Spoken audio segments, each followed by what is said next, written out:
ഓം gum ഗണപതേ നമ അവിഘ്നമസ്തു നാരായണ അഖില ഗുരു Muruga ഹരോഹരം. Hi.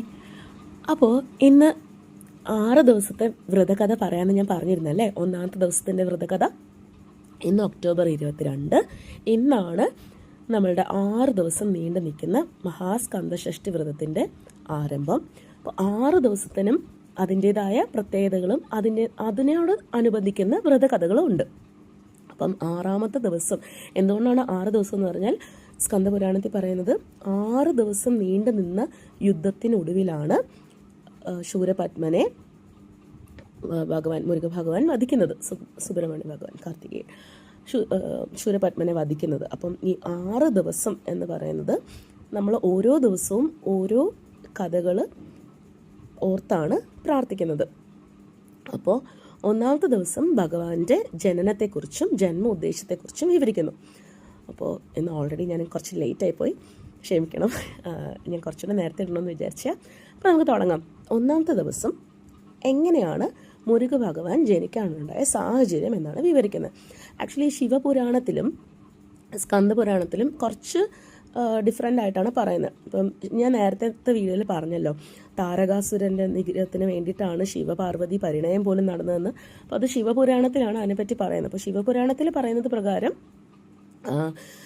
Shivaparvathi സംയോഗ സമയത്ത് ശിവൻ്റെ ബീജത്തിൽ നിന്ന് ഗംഗാ നദിയിൽ വന്നിട്ട് അങ്ങനെ ഉത്ഭവിച്ചതായിട്ടാണ് പറയുന്നത്. പക്ഷേ നമ്മുടെ സ്കന്ദപുരാണത്തിൻ്റെ ഒരു കാണ്ഡപുരാണം എന്ന് പറഞ്ഞാൽ തമിഴ് വേർഷൻ ഉണ്ട്. ഇപ്പം നമുക്കറിയാം ഓരോ ഏരിയയിലും കുറച്ച് സ്ലൈറ്റ്ലി ഡിഫറെൻ്റ് ആവും. ഇപ്പോൾ പുരാണ കഥകൾ മിത്തോളജീസൊക്കെ കുറച്ച് നമ്മുടെ വാൽമീകി രാമായണം തന്നെ തുഞ്ചത്തെഴുത്തച്ഛൻ ആധ്യാത്മിക രാമായണമായിട്ട് എഴുതിയപ്പോൾ അത് കിളി പാടുന്ന രൂപത്തിൽ ശിവഭഗവാൻ പാർവതിയോട് പറഞ്ഞു കൊടുക്കുന്ന രൂപത്തിൽ കിളിപ്പാട്ടായിട്ടാണ് എഴുതിയിരിക്കുന്നത് അല്ലേ. അപ്പോൾ അതുപോലെ ഈ ചില ഏരിയയിലാണ്, ഇപ്പോൾ നമുക്കറിയാം ആറുപട വീട്, അതിനെപ്പറ്റിയൊക്കെ ഡീറ്റെയിൽ ആയിട്ട് പറയാം. ഇപ്പോൾ ഈ മുരുക ഭഗവാനെ ഏറ്റവും കൂടുതൽ ആരാധിക്കുന്ന സ്ഥലം എന്ന് പറയുന്നത് തമിഴ്നാട് ഏരിയയിലാണ്. കാരണം പഴനി, അങ്ങനെ സ്കന്ദഷഷ്ടി കവചം രചിച്ച ബാലദേവരായ സ്വാമികളും തമിഴ്നാട് തൃച്ചിയിൽ നിന്നുള്ളതാണ്. അപ്പം പൊതുവേ തമിഴ്നാട്ടിലൊരു ചൊല്ല് തന്നെയുണ്ട്, സ്കന്ദഷഷ്ടി കവചം പഠിക്കും ഭക്തരെ മുരുകൻ കാക്കും എന്നുള്ളത്. അതായത് അത്രയ്ക്കും പ്രൊട്ടക്റ്റീവ് ആണ് മുരുക ഭഗവാന്റെ ആയുധമാണ് വേയിലല്ലേ. അപ്പം നമ്മൾ ഈ 6 ദിവസത്തെ കഥയുടെ ഇടയിൽ അത് പറയുന്നുണ്ട്. 2ാമത്തെ ദിവസമാണ് പാർവതി ദേവി മുരുക ഭഗവാന് വേല് കൊടുത്തത്. അപ്പം ആ വേലിൻ്റെ പ്രൊട്ടക്ഷൻ നമുക്ക് മുരുക ഭഗവാൻ ഒരു രക്ഷാധികാരിയായിട്ടാണ്, നമുക്ക് ഇങ്ങനെ ദേവസേനാധിപനാണ്. അപ്പോൾ നമുക്ക് അതുകൊണ്ടാണ് ഈ സ്കന്ദഷഷ്ടി കവചത്തിൻ്റെ ഇമ്പോർട്ടൻസ് പറയുന്നത്. ഈ 6 ദിവസം സ്കന്ദഷഷ്ടി കവചം ഞാൻ പറഞ്ഞില്ലേ, പാരായണം ചെയ്യുകയോ ശ്രവിക്കുകയോ ചെയ്താൽ അതീവ പുണ്യമാണ്, നമുക്ക് മുരുക ഭഗവാന്റെ പ്രൊട്ടക്ഷൻ ലഭിക്കുകയും ചെയ്യും.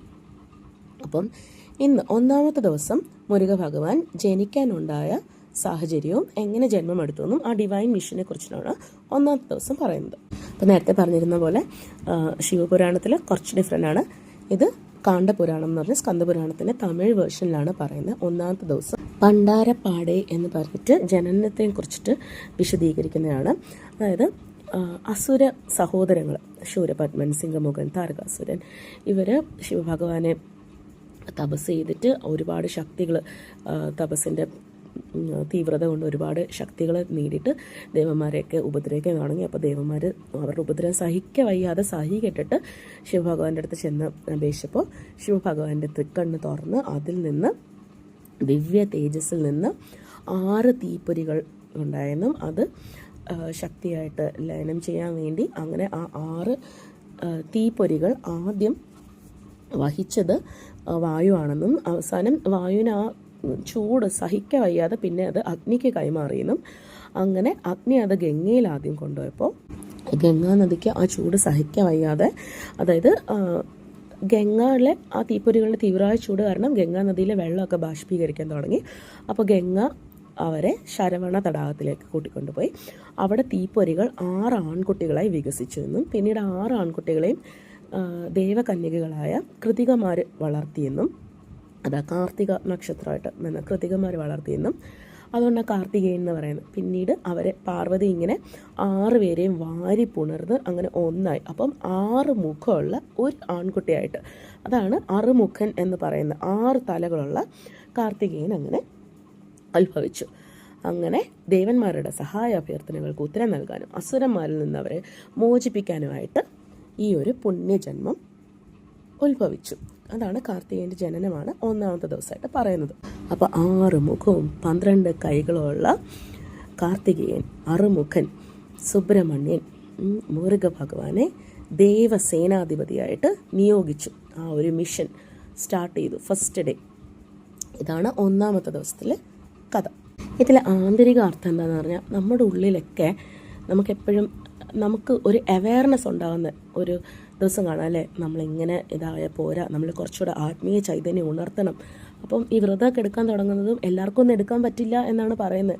ഭഗവാൻ നിരീക്ഷിച്ചാലേ നമ്മൾ ഏത് വ്രതമാണെങ്കിലും, ഇപ്പം കൃഷ്ണ ഭഗവാൻ നാരായണന് വേണ്ടിയിട്ടുള്ള, മഹാവിഷ്ണുവിന് വേണ്ടിയിട്ടുള്ള ഏകാദശി വ്രതമാണെങ്കിലും, ശിവഭഗവാന് വേണ്ടിയിട്ടുള്ള പ്രദോഷ വ്രതമാണെങ്കിലും, ദേവിക്ക് വേണ്ടിയിട്ടുള്ള വിജയദശമിയിൽ ആ സമയത്ത് നവരാത്രി വ്രതമാണെങ്കിലും, നമ്മൾ ഏത് വ്രതം എടുക്കണമെങ്കിലും ആ ദേവൻ്റെ അല്ലെങ്കിൽ ദേവതയുടെ ഇച്ഛ ഉണ്ടെങ്കിലേ നമുക്ക് എടുക്കാൻ പറ്റുള്ളൂ. അപ്പോൾ നമുക്ക് അത്രയ്ക്കും ബ്ലെസ്സിങ് ഉണ്ടെങ്കിലേ നമുക്ക് എടുക്കാൻ പറ്റുള്ളൂ.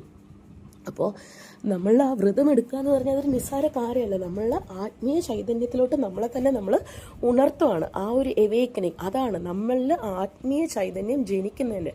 അപ്പം ഈ ഞാൻ പറഞ്ഞില്ലേ, കഴിഞ്ഞ വീഡിയോയിൽ ഞാൻ പറഞ്ഞു, നമ്മളുടെ ഉള്ളിൽ നെഗറ്റീവ് എനർജീസ് ഉണ്ട്. ആ നെഗറ്റീവ് എനർജീസിനെ നമ്മൾ കോൺക്വർ ചെയ്ത് പോസിറ്റിവിറ്റിനെ വളർത്തണം. അതാണ് നമ്മുടെ ഉദ്ദേശം.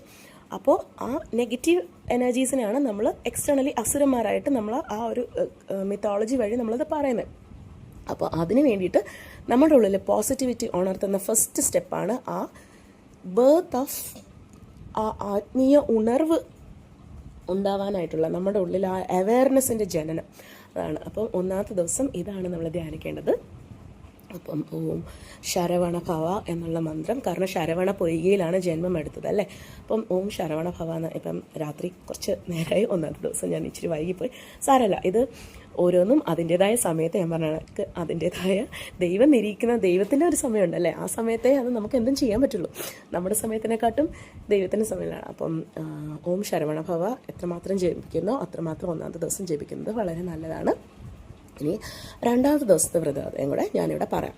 അപ്പം നാളെ നേരം വെളുക്കുമ്പോൾ രണ്ടാമത്തെ ദിവസമാണല്ലോ. അപ്പോൾ ഈ വീഡിയോ നാളെ കേൾക്കുന്നവർക്ക് ഒന്നാമത്തെ ദിവസത്തിന് ശേഷം രണ്ടാമത്തെ ദിവസത്തിൻ്റെ വ്രതകഥയും കൂടെ, അപ്പം ഓൾറെഡി ആ ദിവസം കഴിഞ്ഞു. അപ്പോൾ നമ്മളത് ശരവണഭവ അത് കേട്ടിട്ട് രണ്ടാമത്തെ ദിവസത്തിലേയും കൂടെ കഥ കേട്ട് ഒരു ദിവസം ആരംഭിക്കാം. അപ്പോൾ രണ്ടാമത്തെ ദിവസം എന്ത് സംഭവിച്ചെന്ന് വെച്ചാൽ, വീരവേൽ യുദ്ധം, അതായത് വേല് സമ്മാനിക്കുന്നു. വേലാണ് മുരുക ഭഗവാന്റെ ആയുധം അല്ലേ. നമ്മൾ വേലൊക്കെ വെച്ചിട്ട് വേല് കണ്ടിട്ടില്ലേ, വേലിൻ്റെ ഷേപ്പിൽ മുരുക ഭഗവാന്റെ. അപ്പം വേലായുധ ഹരോഹര അല്ലേ. അപ്പം ഭഗവാനെ, മുരുക ഭഗവാനെ, അപ്പം വേല് പാർവതി ദേവി സമ്മാനിച്ച ദിവസമാണ് രണ്ടാമത്തെ ദിവസം. അപ്പോൾ അതായത് 3 ഗുണങ്ങളെ, അതായത് സുപ്രീം നോളജ്, അതായത് അത്രയും നമ്മൾ ഈ മുരുക ഭഗവാനെ, മുരുക ഗായത്രി മന്ത്രം ചൊല്ലും. അതായത് അറിവിൻ്റെ, ഈവൻ ജ്യോതിഷത്തിൻ്റെ അറിവിൻ്റെ എല്ലാം പ്രതിനിധിയാണ് മുരുകൻ. അപ്പോൾ മുരുകൻ സുബ്രഹ്മണ്യൻ സ്വന്തം അച്ഛൻ്റെ വരെ ജാതകം എഴുതിയതാണല്ലേ, ശിവഭഗവാന്റെ ജാതകം എഴുതിയിട്ട് ചണ്ടാലനായിട്ട് ജനിക്കുന്നൊക്കെ പറഞ്ഞാൽ അതൊക്കെ വേറെ കഥകളാണ്.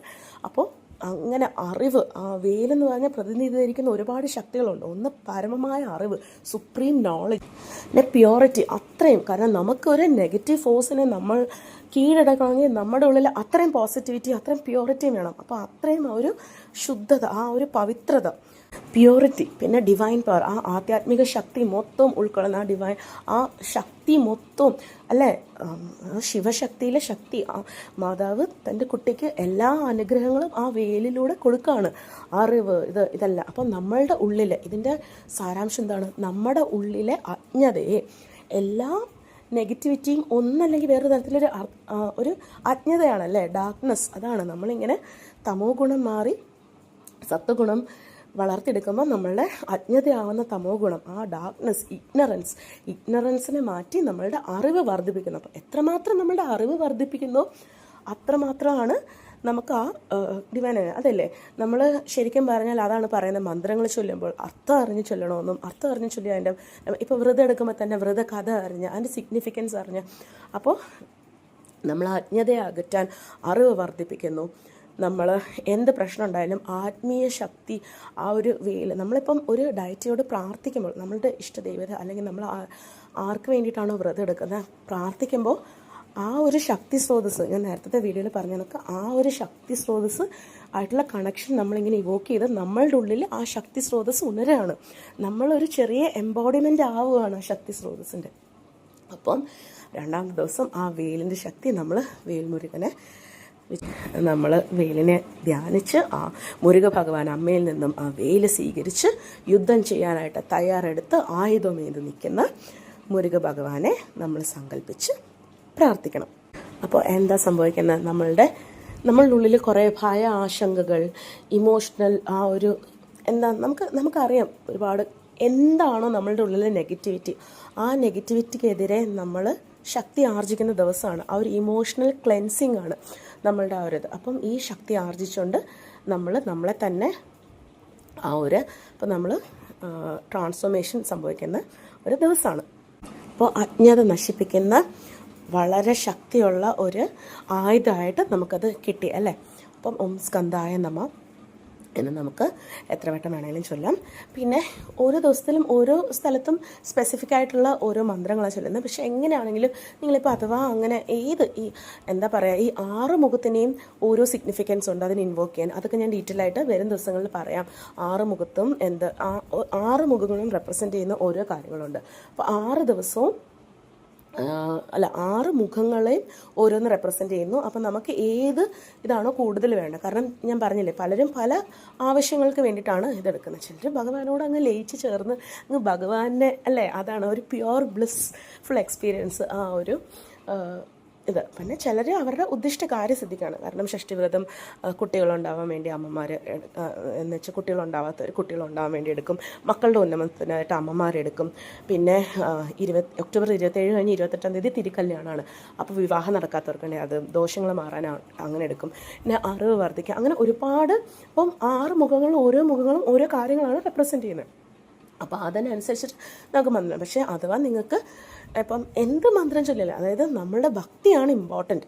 ഞാൻ പറഞ്ഞില്ലേ റിച്വലിനെക്കാട്ടും ആ ആചാരാനുഷ്ഠാനങ്ങളായിട്ടും നമ്മളുടെ ഭക്തിയാണ് ഏറ്റവും ഇമ്പോർട്ടൻറ്റ്. അപ്പോൾ ഒന്നും ഇതല്ലെങ്കിലും ഓം ശരവണ ഭവ ഓം സ്കന്ധായ നമഃ മുരുക എന്നുള്ള ആ വിളി തന്നെ മുരുക എന്ന് മനസ്സറിഞ്ഞ് വിളിച്ചു കഴിഞ്ഞാൽ ഓടിയെത്തും എന്നാണ് പറയുന്നത് ഭഗവാൻ. എത്ര ആപത്തിൽ നമ്മൾ മനസ്സറിഞ്ഞ് മുരുക എന്നങ്ങനെ ആഴത്തിൽ അറിഞ്ഞ് വിളിച്ചു കഴിഞ്ഞാൽ എവിടെയാണെങ്കിലും ഭഗവാൻ നമ്മുടെ രക്ഷയ്ക്ക് വേണ്ടിയിട്ട് ഓടിയെത്തി നമ്മളെ ഇങ്ങനെ സംരക്ഷിച്ച് നിർത്തും എന്നാണ് പറയുന്നത്. അപ്പോൾ